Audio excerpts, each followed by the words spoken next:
Bueno, como siempre, es un privilegio el poder compartir una vez más con todos los hermanos en esta mañana, este tiempo en el que podemos juntos permitirnos el crecer en el conocimiento de la obra preciosa de nuestro Señor y Salvador Jesucristo dentro de todos y cada uno de nosotros.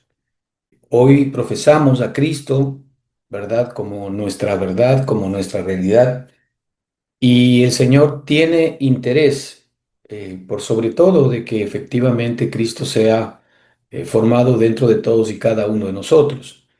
En la medida en que Cristo es formado en nosotros, ciertamente más de Cristo veremos en nosotros mismos, también en los demás, en la medida en que los demás también, por supuesto, tengan guardada en su corazón esta esperanza de que Cristo es la respuesta de nuestro Padre a todas y cada una de nuestras necesidades temporales. La realidad de todo es que el Señor nos ha dado una vida preciosa, una vida que hoy podemos comenzar a disfrutar desde nuestro espíritu, pero que sin embargo todavía tiene que hacerse presente en nuestra propia experiencia diaria, en nuestra alma. Nuestra alma es la que requiere hoy esa salvación de Dios, experimentar la salvación del Señor y recibir todos los beneficios de la vida que el Señor siempre tuvo realmente reservada para nuestra alma. No olvidemos que el propósito central por el cual nosotros hemos sido creados, y esto es algo que no nos podemos cansar de decir, y no nos podemos conformar con lo que hasta ahora entendemos con esta realidad. Porque cuando nosotros comprendamos cada día más el propósito central del Señor, y es que la vida de Cristo sea manifestada a través de nosotros, y es que la vida de Cristo viva en nosotros, y es que la vida de Cristo sea realmente la provisión y lo único que necesitamos para nuestra propia vida, para nuestra propia existencia, entonces entenderemos que en la medida en que esa vida que el Señor vino a ofrecer aparezca en nosotros, entonces también juntamente con esa vida todas las demás cosas nos serán dadas. Es importante que comprendamos que el Señor ya a nosotros nos ha dado todo lo que necesitamos en Cristo Jesús. La respuesta del Señor para cada instancia de nuestra vida es Cristo en nosotros. Por tanto, el conocimiento de ese Cristo en nosotros, ese conocimiento experimental, ¿verdad? Es necesario para que podamos efectivamente recibir y comprender todos sus maravillosos beneficios. Así que es importante el que nosotros eh, captemos esta perspectiva para que en ella podamos crecer cada día para salvación. Los apóstoles estaban sumamente interesados en que se conozca estas buenas nuevas del Evangelio para todos y cada uno de nosotros. Porque hasta ese entonces, ¿verdad? Podemos decir que habían tres tipos de personas, que el Evangelio y el apóstol Pablo en Primera de Corintios 1, 22, 23 nos quiere poner enfrente. Tres tipos de personas, tres grupos de personas, tres maneras de entender y de pensar, y en alguna de ellas efectivamente nos encontramos nosotros. En estos versículos, en Primera de Corintios 1, 22, 23, cuando el apóstol Pablo efectivamente pues está eh, dirigiéndose, ¿verdad?, a una de las iglesias que, digamos, mayor conflicto y mayor problema tenían en muchas cosas, en muchos estándares de su vida particular, en mucha confusión religiosa, eh, mucho apego a la sabiduría natural o humana para poder comprender las cosas de Dios, etcétera. Pero sin embargo, en este contexto, ¿verdad? El apóstol trata de poner y de descubrir hacia los ojos de los corintios o de los corintos, y en este caso, pues a los nuestros mismos, ¿verdad? Que hay tres grupos de personas. Fíjate lo que dice aquí, porque los judíos, en Primera de Corintios 1, 22, 23, porque los judíos piden señales, Los griegos buscan sabiduría, pero nosotros predicamos a Cristo, ¿verdad? Para los judíos ciertamente tropezadero y para los gentiles locura, mas para los llamados, así judíos como griegos, Cristo, poder de Dios y sabiduría de Dios. Aquí vemos tres grupos claramente identificados por el apóstol Pablo, ¿no? Los judíos, los griegos, que también eran conocidos como los gentiles, ¿no? Todo aquel que no pertenecía al pueblo judío era un gentil. En este caso, los griegos eran gentiles. Entonces tenemos a los judíos, tenemos a los griegos o los gentiles, y él habla de nosotros, efectivamente, a quienes él estaba dirigiendo su carta. Nosotros los creyentes, nosotros los que tenemos a Cristo en nuestro espíritu, nosotros los que hemos nacido de nuevo, nosotros los que tenemos esta esperanza viva, nosotros los que somos, ¿verdad? Aquellos que fuimos predestinados por Dios para hacer su casa, para hacer su hogar. Nosotros a quienes efectivamente las buenas noticias de nuestro Padre se nos revelan. Entonces, vemos que estos tres grupos de personas, estos tres personajes, por llamarlo así, que identifican un poco la corriente de este mundo, ¿verdad? Porque por un lado tenemos al ambiente religioso, los judíos aquí representan ciertamente al pueblo religioso. Y la religión hoy, indistintamente de qué doctrina se esté profesando, pero pues efectivamente es un frente muy grande, muy importante en nuestra sociedad actual. La religión constituye ciertamente uno de los pilares de la sociedad en este tiempo, ¿no? Pero por otro lado tenemos a los griegos, aquellos que no necesariamente están involucrados en el mundo religioso, pero que tratan de explicar las cosas, comprender las cosas, de entender las cosas en función de la filosofía, en función del conocimiento, en función de la educación de la mente natural, de la mente humana, en función de buscar sabiduría. ¿Verdad? Pero por el otro lado estamos nosotros, los que hemos nacido de nuevo. Ahora, mira que hay un tema interesante aquí. En estas charlas que vamos a tener, vamos a intentar de alguna manera descifrar, ¿no es cierto? ¿Cuáles son las características de estos grupos?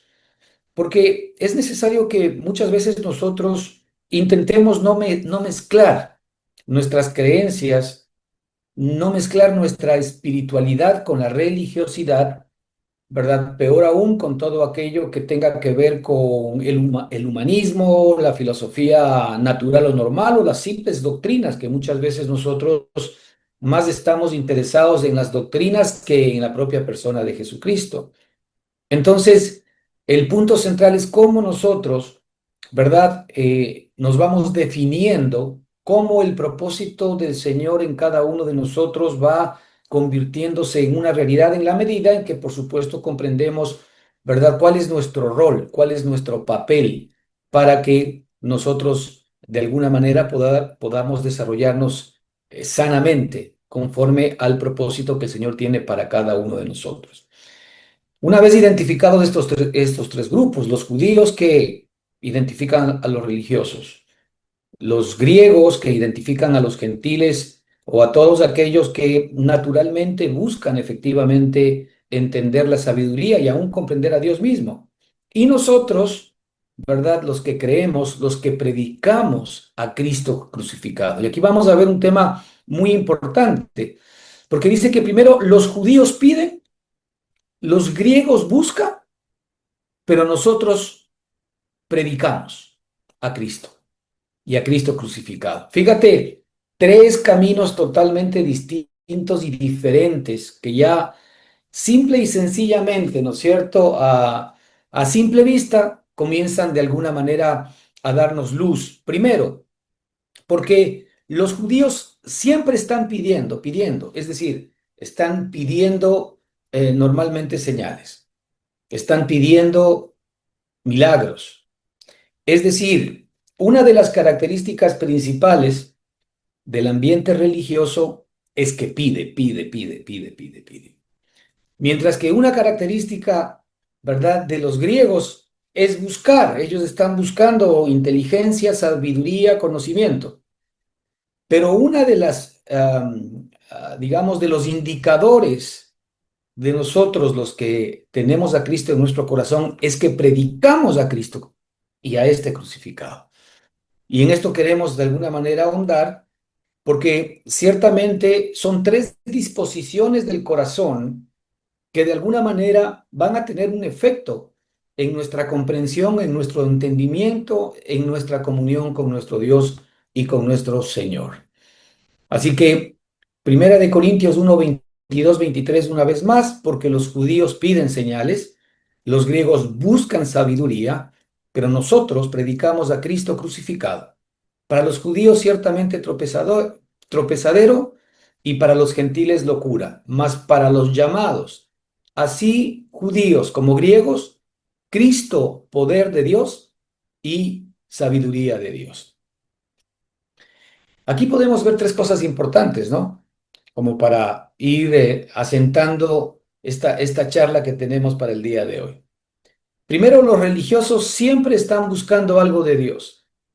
Están buscando algo de Dios. No están necesariamente buscando a Dios. Esto hay que entenderlo claro. El religioso, la persona que, digamos, tiene una relación con Dios, tiene una relación, ¿verdad?, mística con lo que nosotros entendemos la iglesia en términos naturales, aquel lugar a donde vamos a reunirnos con las personas que de alguna manera profesan nuestra fe, ¿no es cierto? Es decir, los religiosos están buscando siempre algo de Dios, lo cual podría sonar bien, pero como vamos a ver más adelante, una cosa es buscar algo de Dios y otra cosa es buscar a Dios mismo, ¿verdad? Que hay y hace una diferencia abismal esta perspectiva. Ahora vemos a los griegos, ¿no? O los gentiles que habíamos hablado. Los gentiles buscan entender con su mente, con su sabiduría, con su comprensión a Dios. Más los llamados, más los llamados encuentran al Hijo de Dios. Es decir, nosotros predicamos a Cristo crucificado porque hemos encontrado la respuesta que Dios tiene para cada uno de nosotros. Si nosotros no hemos encontrado al Hijo, es decir, no hemos encontrado a Dios, estaremos obligadamente en algunos de estos otros dos grupos, buscando algo de Dios o buscando entender a Dios siempre desde una perspectiva natural. Pero cuando nosotros encontramos al Hijo de Dios, encontramos a Cristo mismo, ¿verdad? Ya nos damos cuenta que efectivamente Él es la respuesta para todos y cada uno de nosotros. Así que bueno, hoy vamos a ver en primer lugar, ¿verdad? Esta perspectiva que hemos hablado aquí del mundo religioso, en el cual mucha gente se encuentra inmersa y aún nosotros mismos, todos de alguna manera, efectivamente hemos salido de esa circunstancia, hemos salido del mundo religioso, hemos salido de un mundo en el cual nosotros hemos heredado normalmente una religión. Algunos de nosotros tal vez arrancamos, ¿verdad?, por herencia en el mundo católico, tomando en cuenta el contexto regional en el cual nos encontramos, ¿verdad? Y en algún sentido la cultura determina que en nuestra sociedad, pues la religión católica, ¿no es cierto?, era la que nosotros heredábamos de nuestros padres. Por algún motivo, pues muchos de nosotros después conocimos a Cristo y entramos, ¿no es cierto?, en una nueva ruta, ¿verdad?, que tiene que ver con la iglesia evangélica, la iglesia protestante, como le querramos llamar, ¿verdad? Y en la iglesia evangélica o protestante ciertamente encontramos, ¿verdad?, respuestas favorables e importantes del Señor, porque, ¿verdad?, en ese contexto el Señor nos trajo a luz y a entender que verdaderamente de lo que se trata el Evangelio ciertamente es de Cristo, es de Dios mismo, ¿verdad? De lo que se trata es el permitirle al Señor que efectivamente haga su obra en nosotros.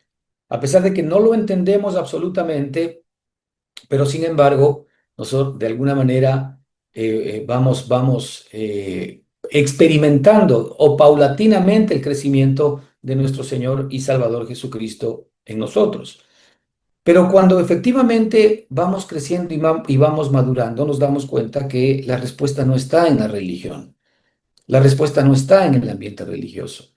La respuesta no está en la iglesia denominacional, como nosotros la conocemos o la entendemos, seamos católicos, seamos evangélicos o seamos de cualquier tipo de denominación.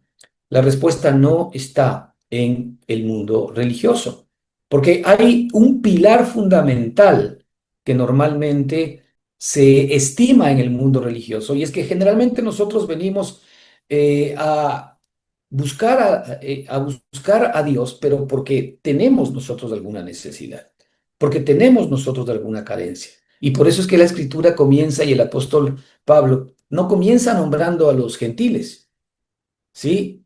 No nos comienza nombrando a nosotros que ya tenemos efectivamente a Cristo en nuestra propia vida, sino que él comienza efectivamente nombrando a los judíos. Dice, porque los judíos piden señales, porque los judíos piden señales. No es casualidad que Pablo coloque primero a los judíos. ¿Por qué?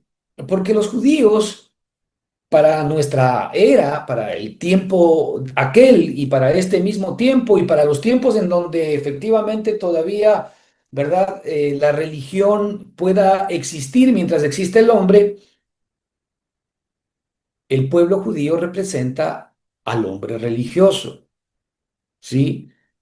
No representa al hombre que es ateo, no representa al hombre que efectivamente no cree en Dios, tampoco efectivamente representa al incrédulo, sino que representa al hombre que conoce las escrituras, al hombre que frecuenta normalmente en ese ambiente religioso la iglesia, el templo o lo que le querramos llamar, al hombre que normalmente habla de Dios, cree en Dios, pero cuya esperanza sigue 100% descansando en lo visible.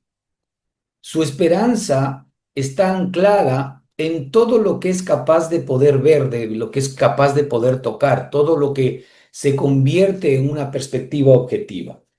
Y esto evidentemente un poco contrario a lo que la escritura nos muestra, ¿no? Cuando nos dice que nosotros ahora andamos por fe y no por vista. Y este andar por fe, ¿verdad? No es andar por fe para que las cosas físicas se nos hagan realidad o para que nuestro interés natural en este mundo se nos convierta en una experiencia real. Ciertamente que el Señor está interesado, ¿verdad?, en nuestras necesidades locales. Y claro que Él efectivamente va a proveer para ellas. Pero sin embargo, el foco nuestro desde una perspectiva religiosa no está en Dios, ¿verdad? Como nuestro centro de interés, sino en todo lo que Dios nos pueda dar. Así que el problema del judío, bajo ninguna circunstancia, ¿verdad? Era que él no creía en las escrituras o no conocía las escrituras, en aquel entonces la ley, que no frecuentara el templo, pues al contrario, lo frecuentaba continua y permanentemente, que también era celoso de cuidar ciertas cosas de Dios, pues lo era, que hablaba de Dios, claro que sí, pero cuya esperanza seguía descansando en lo visible. No olvidemos, hermanos, que la escritura nos dice algo muy importante, que nada trajimos a este mundo y nada nos vamos a poder llevar. Así que todo lo visible va a desaparecer. La muerte, ¿verdad? Cuando efectivamente venga a tocarnos la puerta, se nos va a llevar todo lo que hayamos construido en este mundo. Todo lo que nosotros de alguna manera hayamos amado, hayamos querido, hayamos anhelado, todo nuestro esfuerzo, nuestro trabajo, nuestras luchas, nuestros éxitos, nuestros fracasos, hasta nuestras deudas, ¿verdad? Serán definitivamente, ¿verdad? Perdonadas, por decirlo de alguna manera, o aniquiladas u olvidadas por aquellos acreedores nuestros, pues porque cuando hemos muerto, la muerte se nos lleva todo. Se nos lleva todo lo que amamos, se nos lleva todo lo que queremos, se nos lleva todo lo efímero. La muerte se nos lleva todo lo que pertenece al hombre adámico. Así que todo lo que tiene que ver con ver, con vista, es algo que efectivamente todavía estaba muy arraigado en el corazón del pueblo judío. Así que su problema no era falta de religión, su problema no era el no creer en Dios, su problema era que efectivamente ellos estaban confundiendo la relación con Dios y su relación todavía seguía siendo muy primaria, una relación que tenía que ver con lo que Dios podía hacer para ellos, con lo que Dios les podía dar a ellos y no en el fundamento básico que el Señor quiere para nosotros, relacionarnos o relacionarse directamente con nosotros. Es por eso que nosotros vemos, ¿verdad?, que el corazón de los judíos, en este caso, seguía buscando evidencias más que comunión. Y esto es importante que lo entendamos, porque muchas veces de nuestro ambiente religioso estamos más interesados en que Dios efectivamente se esté mostrando permanentemente a nosotros a través de milagros, a través de señales, a través de prodigios, pero no nos damos cuenta que el Señor está más interesado que en darnos evidencias, que sí nos las da a propósito, pero Él está más interesado en darnos evidencias que en darnos evidencias, darnos comunión, tener comunión con nosotros, estar ciertamente unido a nosotros permanente y continuamente, ser uno con nosotros. La persona que está todavía en este argot o en este ambiente religioso, normalmente siempre está pidiendo señales al Señor. Señor, demuéstrame que estás conmigo. Muchos de nosotros a veces inclusive poníamos a prueba al Señor, hasta para tomar decisiones. Señor, si tú quieres que yo vaya por aquí, haz que pase esto. Señor, si tú quieres que yo vaya por este otro lado, haz que pase esto otro. Pero efectivamente nosotros siempre hemos estado de alguna manera pidiendo evidencia o pidiendo pruebas concretas de que efectivamente el Señor está con nosotros. ¿Pero cómo? Manifestándose a través de cosas visibles, de cosas que normalmente pues nosotros con nuestra mente natural podemos comprender y entender. Este Señor, demuéstrame que estás conmigo, ¿no es cierto? Evidentemente denota a veces falta de fe o falta de la fe genuina de Cristo dentro de cada uno de nosotros. Pero Cristo dice, fíjate, algo muy importante, totalmente contrario a esta posición nuestra de pedir muestras al Señor. Cristo dice, bienaventurados los que no vieron y creyeron. Bienaventurados los que no vieron y creyeron. Así que es importante que nosotros podamos eh, escuchar esta palabra del Señor, porque bienaventurado es aquel hombre, ¿verdad?, que efectivamente ha nacido del Señor, ha nacido del Espíritu, que ahora tiene la capacidad, ¿verdad?, para poder creer sin necesariamente ver. Es el hombre que de alguna manera efectivamente ve al Señor por medio de la fe que Cristo efectivamente ha puesto dentro de cada uno de nosotros.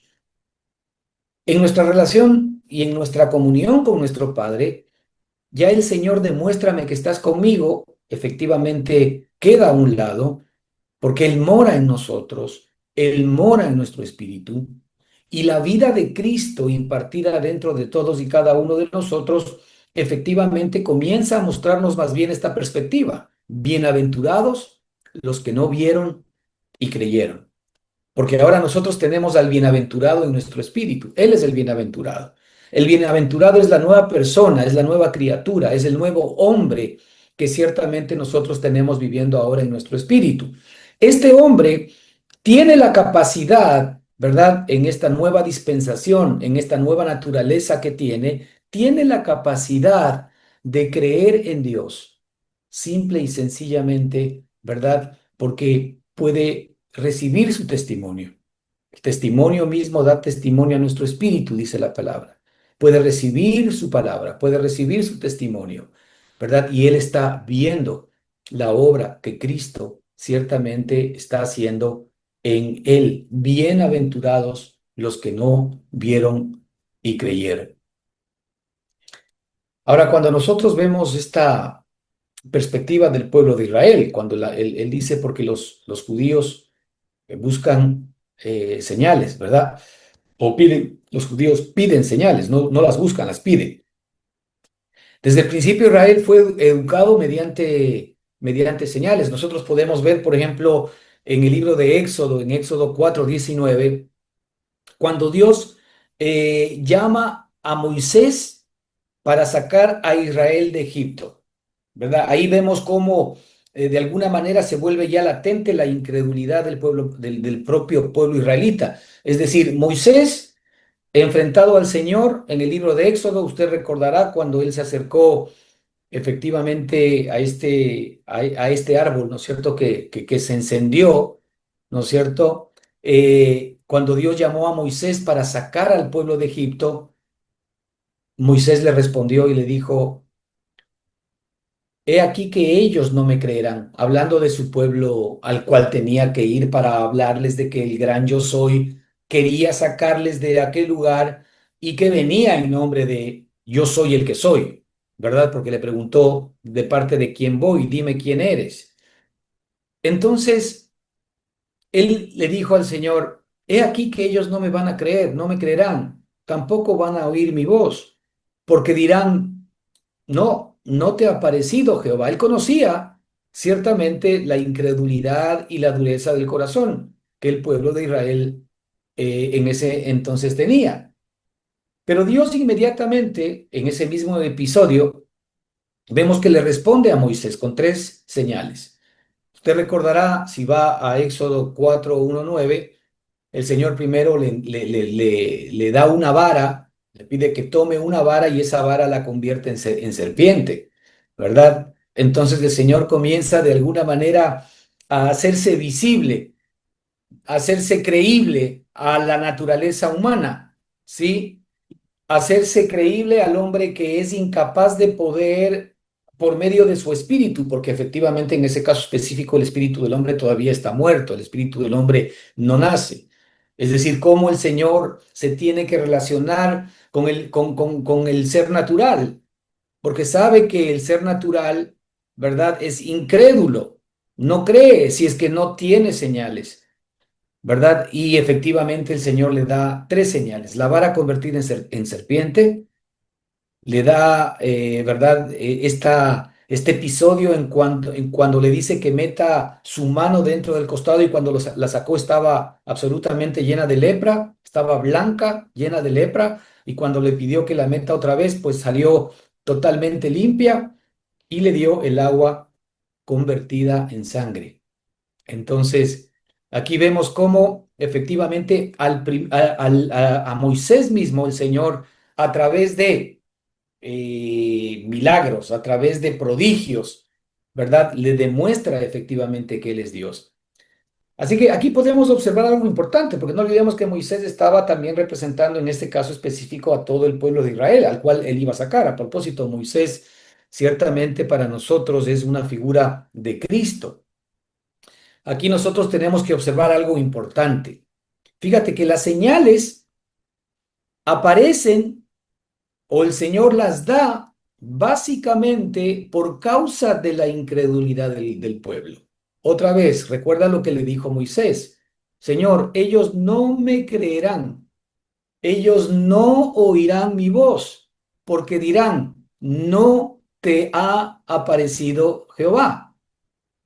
Así que las señales que Dios da, ¿verdad? Nunca fueron su propósito ni fueron su fin.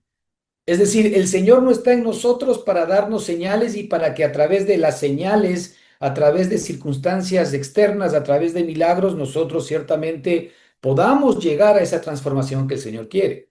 Las señales aparecen básicamente por causa de la incredulidad del pueblo. Ahora, esto es importante para nosotros, porque si es bien cierto en nuestra propia relación con Dios, hay un tiempo en las cuales, ¿verdad? Las señales para comunicarse el Señor con nosotros hasta pueden ser necesarias. Pero en la medida en que Cristo va formándose en nosotros, nosotros tenemos que migrar desde las señales hacia la persona, que es un tema totalmente distinto y diferente. Así que las señales, los milagros, nunca fueron el propósito eterno de Dios, ¿sí? Fueron una concesión temporal para un pueblo que todavía necesitaba caminar por vista. Simplemente una concesión temporal. Pero ese caminar por vista también hablaba de la falta de madurez, ¿verdad? De el infantilismo espiritual que efectivamente tenían en ese momento todavía los hermanos o en este caso el pueblo de Israel. Así que esas señales no eran más que eso, una concesión, ¿verdad? Que el Señor estaba dando temporal que todavía necesitaba el pueblo para seguir caminando por vista. Desde el principio, como podemos ver, las señales no fueron un medio, tampoco fueron un fin. Es decir, solamente el Señor las utilizó, ¿verdad? Como una circunstancia, como una situación, digamos como un medio. Nunca fueron el fin. ¿Para qué? Para que efectivamente venga esta relación con Dios. Dios nunca quiso formar un pueblo dependiente de milagros, sino un pueblo que verdaderamente lo conociera. Esto es importante que lo entendamos. Dios nunca quiso conformar un pueblo dependiente de milagros, sino un pueblo que verdaderamente lo conociese. En ese camino en el cual el Señor mismo permitió mostrarse primariamente al pueblo a través de señales y prodigios, podemos ver algo muy importante, ¿verdad? Que verdaderamente las señales y los milagros no cumplen necesariamente el propósito central de Dios, que es cambiar nuestro corazón. Nosotros lo vemos, ¿verdad? En el propio Israel. Podemos decir que Israel fue el pueblo que vio más milagros que cualquier generación. Cuando nosotros vemos en el libro de Éxodo todos los milagros que el Señor le hizo a Israel, ¿verdad? Desde efectivamente la salida con las famosas plagas de Egipto, las 7 plagas de Egipto, ¿no? ¿Verdad? Esa circunstancia en donde el Señor les mostró, ¿verdad? Poderosamente cómo el Señor pudo efectivamente extraer al pueblo de Israel, ¿verdad? Sin disparar una flecha en aquel entonces. Nada, simplemente con el poder de Dios. Israel vio más milagros que cualquier generación. Ninguna nación ha sido capaz de contemplar tantas manifestaciones sobrenaturales como Israel. Por ejemplo, ellos vieron el río Nilo convertirse en sangre. Ellos vieron todas las 10 plagas de Egipto, ¿verdad? Vieron al Mar Rojo una vez que salieron de Egipto, abrirse frente a sus propios ojos. Vieron el ejército que les comenzó a perseguir otra vez desaparecer delante de ellos. Vieron una columna de nube de día mientras estaban en el desierto. Vieron una columna de fuego, ¿verdad? Mientras estaban en la noche.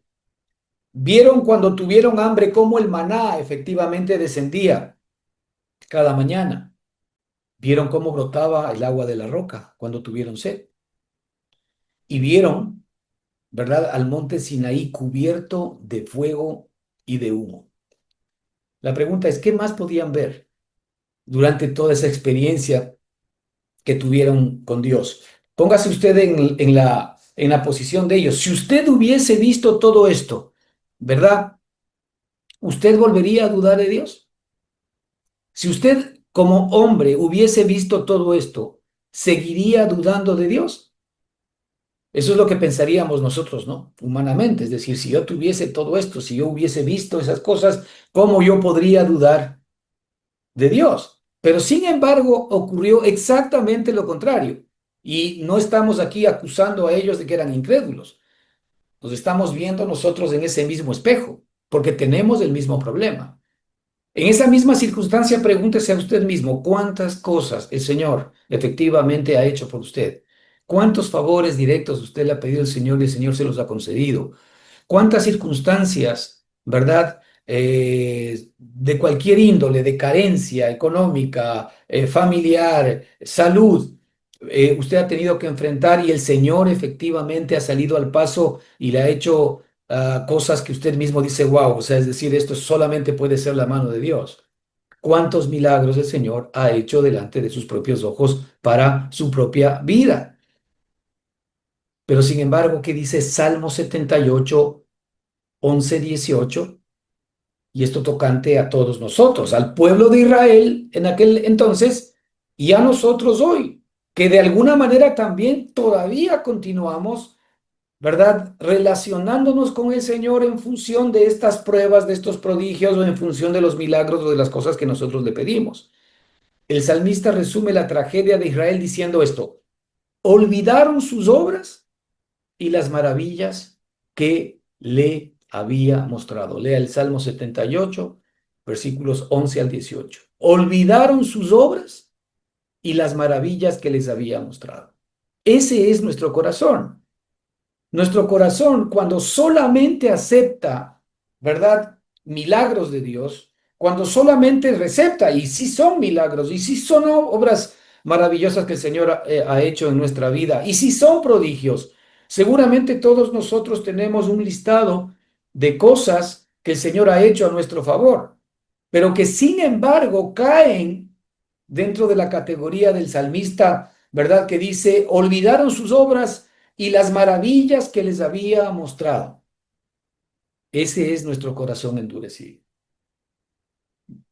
Por lo cual implica que ciertamente las señales y los prodigios, ¿verdad? Que normalmente están buscando o se están buscando en el ambiente religioso, no pueden ser la respuesta del Señor para nosotros, porque no transforman nuestro corazón, ¿sí? Porque nosotros vamos a olvidar su mano poderosa.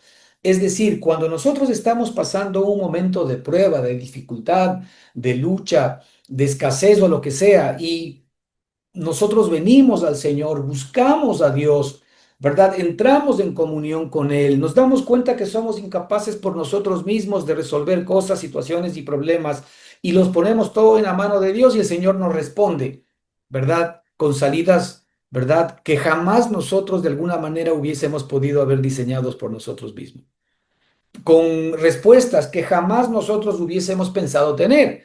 Nos abre puertas que jamás hubiésemos pensado que el Señor nos iba a abrir. Pero el Señor hace todo esto, ¿verdad? ¿Por qué? Porque Él quiere mostrarse a ti. Él quiere que efectivamente tú sepas que la vida de Él, ¿no es cierto?, te acompaña. Que tú no tienes solamente las buenas cosas que Dios es capaz de darte, sino tú tienes la vida misma que hace posible todas las cosas, que abre las puertas, que efectivamente genera nuevas salidas para nuestra vida. Por eso el Señor quiere que nosotros estemos anclados en la vida del Señor. Fíjate que el salmista no dice aquí que ellos nunca vieron sus obras, sino que al contrario, dice que las vieron, ¿sí? Denota que las experimentaron, denota que las disfrutaron, pero también dice claramente que las olvidaron. Y por eso continúa diciendo, y tentaron a Dios en su corazón. Fíjate, este es un repetirse permanente y continuamente. Mientras nosotros tenemos problemas, luchas, dificultades y el Señor provee para eso, perfecto, pero otra vez cuando nos viene la lucha, la prueba, la dificultad, inmediatamente otra vez nuestro corazón cae en deterioro y vemos la dureza de nuestro corazón, porque finalmente nosotros tentamos a Dios de nuestro corazón. ¿Cómo tentamos a Dios de nuestro corazón? Pues muchas veces otra vez pidiéndole señales, otra vez pidiéndole de alguna manera pruebas visibles de que efectivamente Él está con nosotros. Eso es ciertamente impresionante, hermanos, cuando vemos cómo el pueblo de Israel efectivamente, después de haber visto tanto, ¿verdad? Su corazón aún seguía endurecido.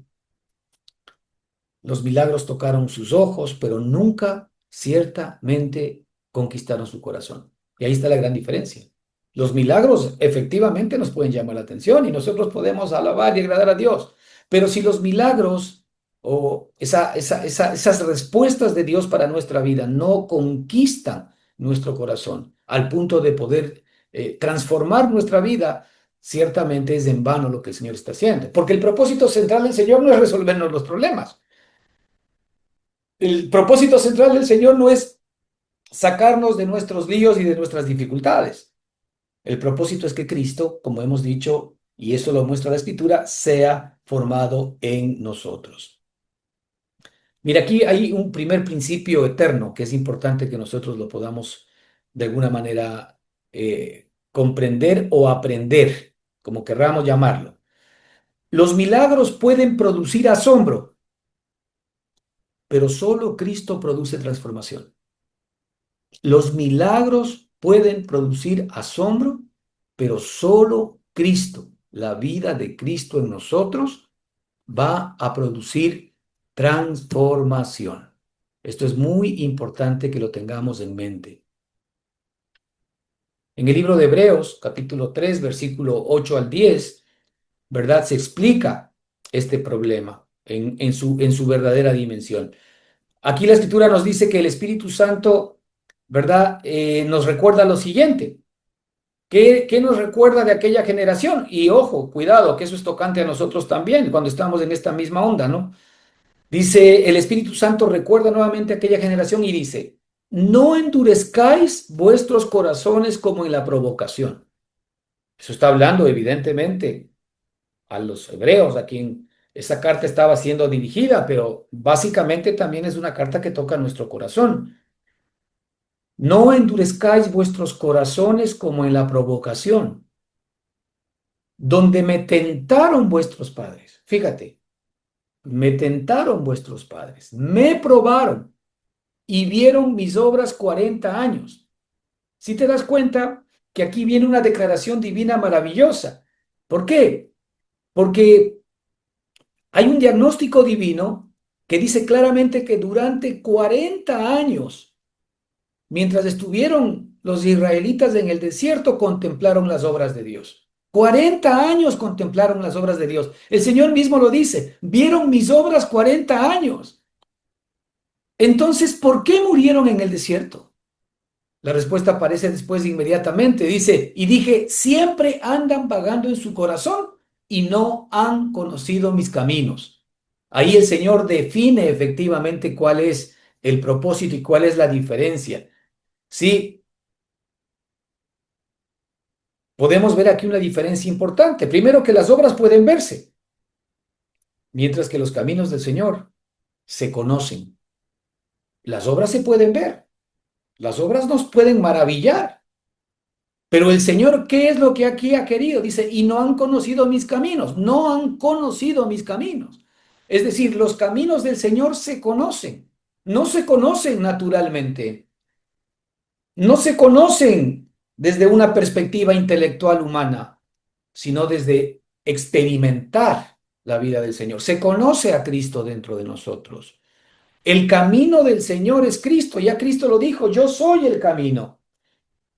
Cristo dejó clarísimo que los caminos de Dios son Cristo. Yo soy el camino y la verdad y la vida y nadie llega al Padre si no es por mí.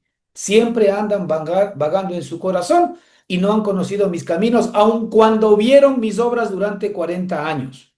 Aun cuanto me tentaron vuestros padres, me probaron vuestros padres, pero vieron mis obras 40 años. Fíjate qué bondadoso que es nuestro Padre, ¿no? A veces nosotros le estamos tentando, a veces somos rudos con el Señor, a veces el Señor nos ha hecho grandes maravillas, el Señor efectivamente nos ha dado grandes bendiciones, el Señor nos ha dado grandes salidas. Nosotros hemos vuelto, ¿verdad? Una vez que entramos otra vez en pruebas, en tentaciones, en luchas, hemos vuelto a caer, hemos vuelto efectivamente a tener dudas respecto de que si Dios es, no existe. Y el Señor efectivamente ahí está presentándonos una vez más sus obras. A pesar de que nosotros le tentamos, a pesar de que nosotros le probamos, nosotros vemos las obras del Señor a nuestro favor. Pero los caminos del Señor, dice la Escritura, Dije siempre, andan vagando en su corazón y no han conocido mis caminos. Los caminos del Señor se conocen, mientras que las obras solamente se pueden ver. Las obras pueden impresionar, pero los caminos del Señor transforman. Las obras efectivamente pueden producir admiración, pero los caminos del Señor, ¿qué hacen? Los caminos del Señor producen comunión. Toda la diferencia entre la religión y la vida espiritual está resumida allí. Hermanos, ¿el religioso qué hace?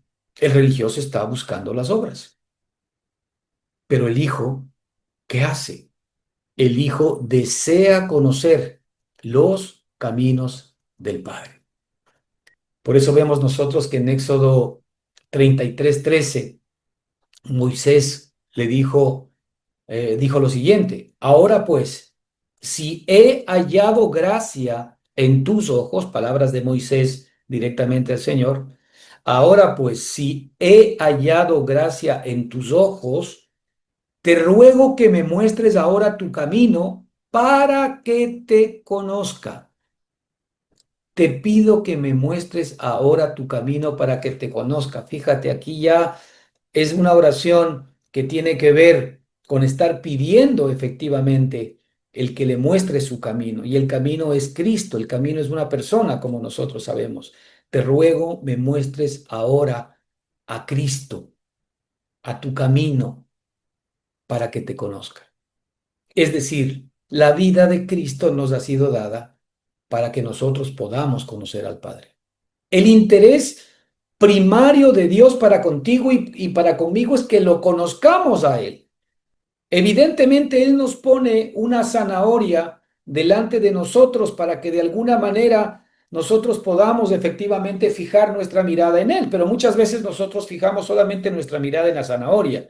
Llámese la zanahoria el favor, el milagro que estás esperando delante del Señor.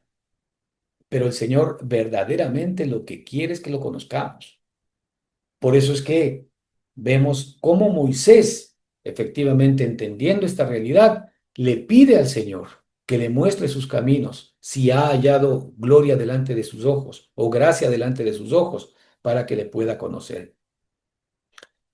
Podemos decir que en algún momento determinado Israel quedó satisfecho viendo milagros, pero Moisés, fíjate, quería conocer el corazón de Dios. Es decir, Moisés ya no tenía puesta su mirada en la provisión de Dios, sino tenía puesta su mirada, ¿verdad?, en la persona de Dios, en quién es Él. Porque finalmente, pues, si el Señor es el creador de todas las cosas y nos ha dado el privilegio a nosotros de ser hechos, ¿verdad?, a su imagen y conforme a su semejanza, ¿qué está buscando Él de nosotros? Sino que efectivamente nosotros lo podamos conocer a Él, porque Él es la fuente de toda bendición y de toda riqueza. Cuando Cristo vino, el problema seguía siendo el mismo. Es decir, estamos hablando nosotros en el Éxodo, pero ahora viene Cristo. Cuando Cristo viene, el problema no había cambiado. Ahí estamos en el ambiente religioso. Después de los siglos, nada absolutamente había cambiado. Los dirigentes religiosos continuaban pidiendo señales. Fíjate en Mateo 12, 38, 29, el mismo pueblo de Israel, es decir, los descendientes del pueblo que salió de Egipto, que fueron a tierra prometida, ahora, muchos años después, frente al propio Señor Jesucristo, en Mateo 12, 38, 39, dice: entonces respondieron algunos de los escribas y de los fariseos diciendo: Maestro, deseamos ver de ti señal. Haz un milagro, haz milagros, haz señales. Deseamos ver de ti señal. Así que como vemos, ¿verdad? Nada había cambiado. Pero sin embargo, cuando le dicen esto al Señor Jesucristo, ellos ya habían visto primero que Cristo había dado vista a los ciegos. Habían visto caminar a los paralíticos. Habían visto a los leprosos ser limpios.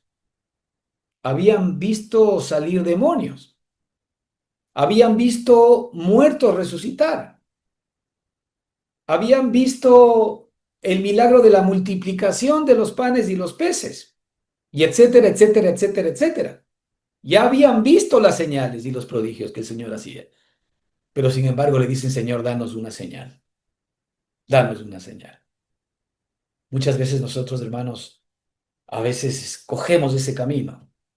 Señor, danos una señal. Cuando el Señor ya nos ha dado a Cristo y ha puesto la vida de Él dentro de cada uno de nosotros. Por eso es que la religión nunca queda satisfecha con prodigios o con señales. Siempre necesita una experiencia nueva. Siempre espera la siguiente manifestación. Por eso Jesús responde, la generación mala y adúltera demanda señal. Fíjate esto es potente. ¿Quién demanda señal? Aquí cuando habla de señales, habla de milagros. La generación mala y adúltera demanda señal. El Señor evidentemente no está condenando y diciendo que sean malos los milagros. Él está exponiendo el corazón que depende de ellos. Es decir, el corazón adúltero, el corazón malo, lo que quiere es que el Señor le resuelva cosas. Eso independientemente de que seas católico, protestante o lo que seas. Si somos religiosos, tenemos el mismo corte. Nosotros estamos esperando, ¿verdad? Que el Señor nos resuelva cosas por lo cual nuestro corazón depende de ello. Pero eso no transforma la vida. Es decir, eso no hace que Cristo sea formado en nosotros. ¿Por qué? Pues no se está cumpliendo el propósito de Dios.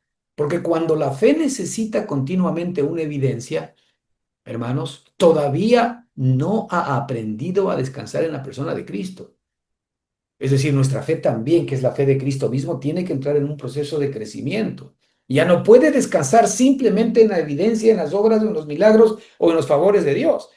La fe tiene que comenzar a descansar en la persona de Cristo, a descansar en la vida que el Señor nos dio, porque ahí finalmente están absolutamente todas las respuestas de Dios para nosotros. Por eso es que Jesús nos descubre, hermanos, la verdadera intención del corazón. En Juan 6:26, después de alimentar a las 5,000 personas, toda la multitud, como dice la Escritura, corrió detrás de él. A ver, en términos naturales hubiese parecido un gran avivamiento, ¿no? El Señor había hecho un milagro, había hecho la multiplicación de los panes y los peces, y al día siguiente toda esa multitud buscaba poderosamente al Señor. Es decir, éxito total, éxito total. Pero Jesús conocía el corazón de ellos y el Señor sabía por qué le estaban siguiendo. Él no estaba interesado en la fama, ni en que efectivamente ese milagro había convencido a la gente. ¿Qué le responde el Señor cuando le encuentran? Le dice, de cierto os digo que me buscáis, no porque habéis visto las señales, sino porque comisteis el pan y os saciasteis. Otra manera de decirlo o sea, son palabras potentes, ¿no? Son palabras muy solemnes, porque efectivamente él estaba diciendo, ustedes no están buscándome a mí, no están buscando al Hijo, realmente no han venido a buscarme a mí, no han venido a buscarme a mí el pan de vida. No han visto que yo soy la vida, no es el pan que yo multipliqué, no son los peces que yo les di, no son esos alimentos que saciaron su estómago los que verdaderamente ustedes necesitan. Ustedes están aquí no buscándome a mí, sino buscando el pan que les di para que les vuelva a dar pan. Seguramente ya era el desayuno, había que comer. Ahora necesitaban ellos otro milagro, otra multiplicación. Ellos no deseaban verdaderamente el pan de vida. Ellos querían el pan físico, el pan normal. Ellos querían lo que podían ver, comer, ver con sus ojos. Muchos de nosotros estamos anclados, lamentablemente, a veces en esa misma condición. Aquí aparece la diferencia entre la religión y el propósito eterno de Dios. La religión ama lo que Cristo da. Escucha bien, la religión ama lo que Cristo da, pero el Padre desea un pueblo que ame a Cristo mismo. Hay una diferencia abismal. La religión ama lo que Cristo da, pero Dios busca un pueblo que ame a Cristo mismo, que lo busque como el pan de vida. que tenga conciencia de que esa vida preciosa instalada en nuestro corazón y en nuestro espíritu es el propósito eterno de Dios para ti y para mí. Y en Él efectivamente está toda esa provisión eterna que necesitamos para salir adelante. Cristo cambia totalmente el centro del ambiente religioso. Fíjate, Jesús pronuncia una de las declaraciones más profundas del Evangelio en Juan 17:3. ¿Sí? Dice, y esta es la vida eterna, que te conozcan a ti, el único Dios verdadero, y a Jesucristo, a quien has enviado. Esta es la vida, la verdadera vida que efectivamente nosotros necesitamos, que te conozcan a ti, el único Dios verdadero. No que vean tus milagros, no que vean tu poder, no que estén interesados en lo que tú les puedes dar, sino en ti mismo, que te conozcan a ti, el único Dios verdadero, y que conozcan a tu amado Hijo, a Jesucristo, a quien tú has enviado.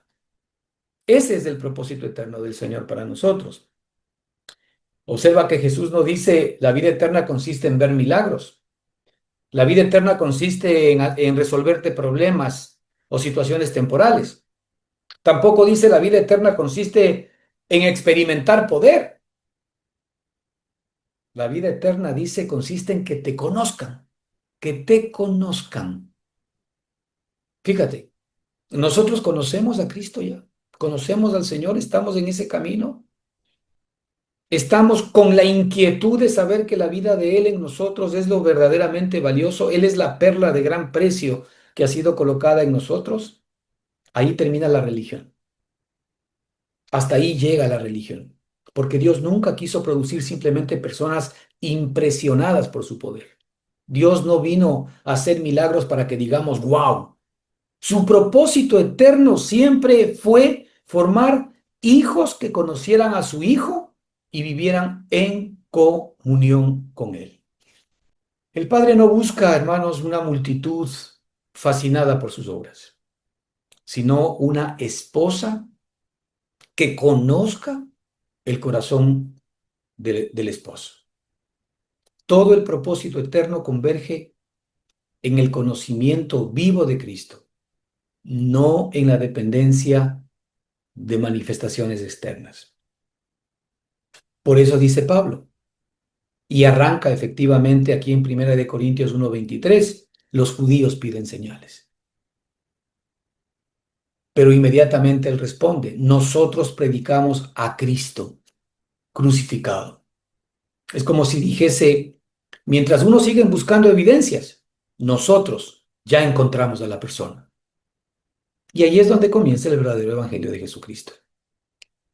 La próxima semana vamos a poner en la mira a estos otros grupos que hemos comentado, porque aquí hemos hablado del primer grupo que el propio apóstol nos muestra, los judíos.